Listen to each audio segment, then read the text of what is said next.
नमस्कार, मैं हूं तान्या। आप देख रहे हैं राष्ट्रीय एक न्यूज। आइए नजर डालते हैं आज की कुछ खास खबर की ओर। कांग्रेस नेता राहुल गांधी द्वारा एक बार फिर भारत न्याय यात्रा निकाली जा रही है। इस पर बोलते हुए पूर्व मंत्री व कांग्रेस वरिष्ठ नेता अशोक अरोड़ा ने कहा, लगातार देश की प्रजातंत्र को कमजोर करने का प्रयास किया जा रहा है, संविधान को खत्म करने के प्रयास किए जा रहे हैं।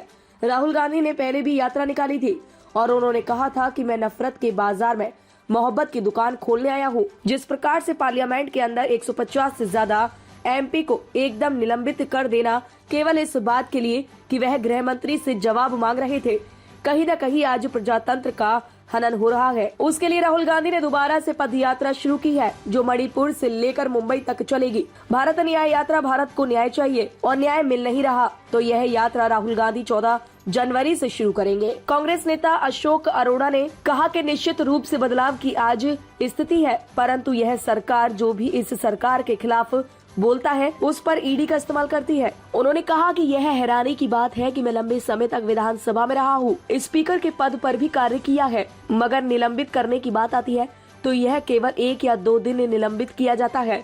पूरे सेशन के लिए विपक्ष को निलंबित करके सीधे तौर पर प्रजातंत्र पर हमला है। राहुल गांधी की भारत न्याय यात्रा पर उन्होंने कहा कि यह चुनाव की तैयारी भी है और वह लोगों के बीच भी जाएंगे। इसके अंदर जो लगातार देश के प्रजातंत्र को कमजोर करने के प्रयास किए जा रहे हैं, संविधान को खत्म करने के प्रयास किए जा रहे हैं। राहुल गांधी जी ने पहले भी भारत जोड़ो यात्रा निकाली थी और उन्होंने लोगों से कहा था कि मैं नफरत के बाजार में मोहब्बत की दुकान खोलने आया हूँ। तो बहुत अच्छा उनको रिस्पॉन्स मिला और जिस प्रकार से पार्लियामेंट के अंदर 150 से ज्यादा एमपीज को एकदम निलंबित कर देना और केवल इस बात के लिए कि वो गृह मंत्री का जवाब मांग रहे थे, तो कहीं ना कहीं आज जो डेमोक्रेसी है उसका हनन हो रहा है। उसके लिए उन्होंने दोबारा से इसकी पदयात्रा शुरू की है, जो मणिपुर से चल के मुंबई तक चलेगी। भारत न्याय यात्रा, भारत को न्याय चाहिए और न्याय मिल नहीं रहा तो यात्रा उन्होंने 14 जनवरी से शुरू करी।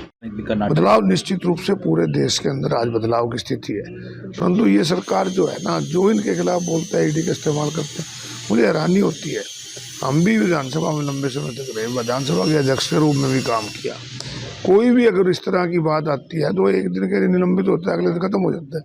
पूरे सेशन के लिए निलंबित करके विपक्ष को तो सीधे तौर पे प्रजातंत्र पे हमला है। निश्चित रूप से चुनाव है तो चुनाव की तैयारी भी है और लोगों के बीच में जाना। सर्वोच्च न्यायालय के फैसले के बाद प्रदेश की सरकार केंद्र की सरकार पे दबाव बनाने के बाद फिर बातचीत की बात करते। अगर ये बातचीत से समस्या हल होती तो पहले ही हो जाती, फिर कोर्ट में जाने की क्या लोड़ थी। जब सर्वोच्च न्यायालय का फैसला आ चुका है तो प्रदेश की सरकार को केंद्र की सरकार पे दबाव डालना चाहिए कि वो हमारी नहर बनवाए। ये केवल और केवल लोगों की आंखों में धूल झोंकने के लिए है। बड़ी दुर्भाग्य की बात है कि देश के लिए मेडल लेने वाले लोग, देश का नाम दूसरे देशों में चमकाने वाले लोगों को भी एक जाति से जोड़ के देखा जाता है, जबकि जो खिलाड़ी होता है वो देश के लिए खेलता है, उसकी कोई जाति नहीं होती। ये ध्यानचंद जी हॉकी खेलते थे, उसको तो जाति भी नहीं पता थी क्या थी। अब देश की सीमा पर जवान शहीद होते हैं, ये सोच के थोड़ी शहीद होते हैं, वो देश के लिए शहीद होते हैं। देश के खिलाड़ी हो, देश के जवान हो, देश का गौरव है, उस पर इस तरह की अच्छी बात मुख्यमंत्री को नहीं करनी चाहिए। पेंशन तो बुजुर्ग की हमने कहा वो 6000 करेंगे और मेन मुद्दा तो ओपीएस का है। अगर कैबिनेट में पास करें तो ओपीएस करें, ओल्ड पेंशन स्कीम को लागू करें।